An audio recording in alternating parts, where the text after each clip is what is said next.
Hello all and welcome to another Cafe Entertainment video. It's Art here with the worst books of 2021, my least favorite books of 2020 I should say. And because there's only two of them, I'm also going to talk about what makes a bad book. And these two are prime examples of what can make a bad book. First, we're going to go with Whole Latte Death by Christopher D. Pike. I read this during the Cozy Readathon in June, I think it was, May or June. It was a story that was too full of itself. It tried to make itself, tried to do too much with too little. The dead body didn't show up until chapter 15. I'm not kidding. 15 chapters into a 284-page book, and the dead body finally shows up. It was too engrossed in building a world and not engrossed in pacing.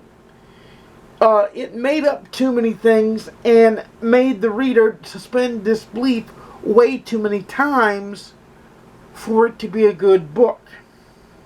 That's why it was my only 1-star rating of 2020. And that's why it was awful in the sense of it wasn't engaging, it didn't keep my interest, the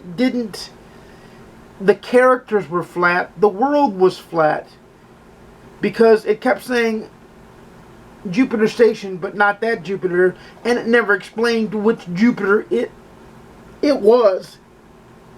We assumed that not that Jupiter means not named after the planet Jupiter, but it was spelt like the planet Jupiter, so it tried to be comical and funny when it didn't need to be. It was more stupid than it needed to be.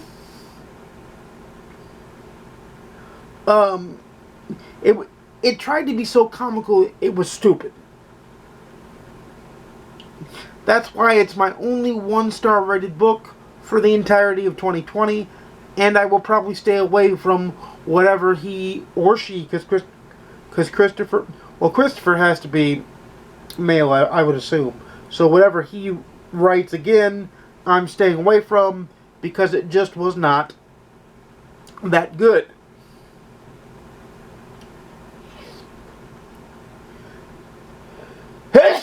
Phew, pardon me.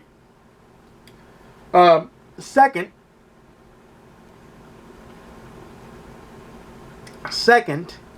is the most disappointing book of the bunch, and that is The Sentinel by Andrew Child and Lee Child, the latest Jack Reacher novel. It drug on for way too long.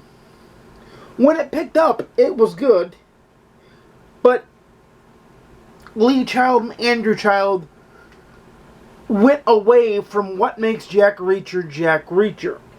Now, yes, it is their character. I understand that argument. However, when you have 24 or 25 books in a series, you've already etched out what makes Jack Reacher Jack Reacher. And to have this book be the only true outlier in the series is why this book fell flat. Jack Reacher is a problem solver. He cares about a problem. He wouldn't care about a town getting their losing their infrastructure. He just wouldn't care. He wouldn't care about a cyber attack. Now, he would care about the man who got persecuted because of it. But he would not care, and ultimately the reason why the Child brothers said that he was in town wouldn't have been the reason why he was in, wouldn't have been a Reacher reason to be in town. The book was also flat because it was slow for the first half. It was very slow, very mundane, and yes, you could say, you could make an argument that I'm being too picky. But when you got 24 books in a series, and this is your 25th,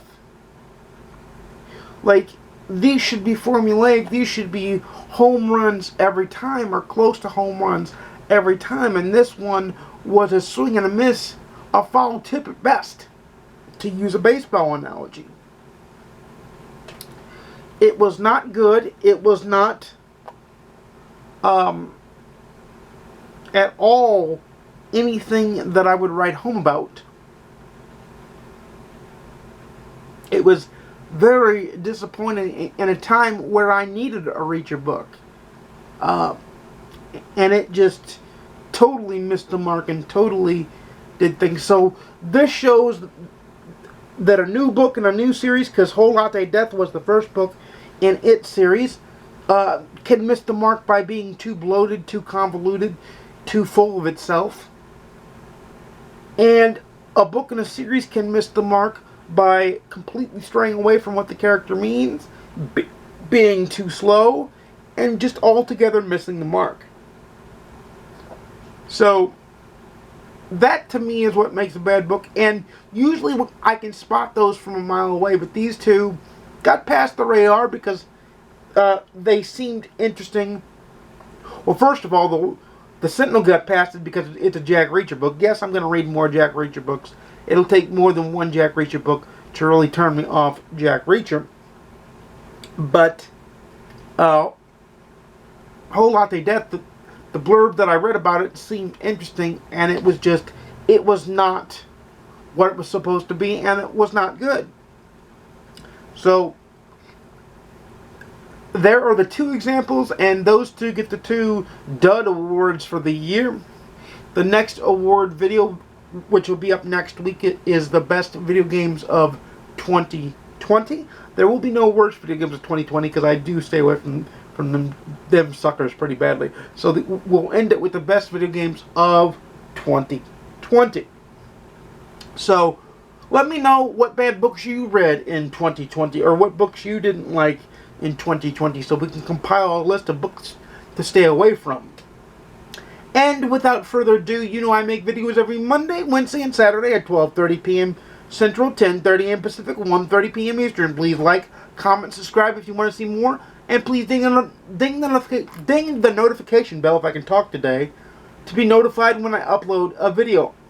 And without further ado, happier reading times. I'll see you soon, and peace.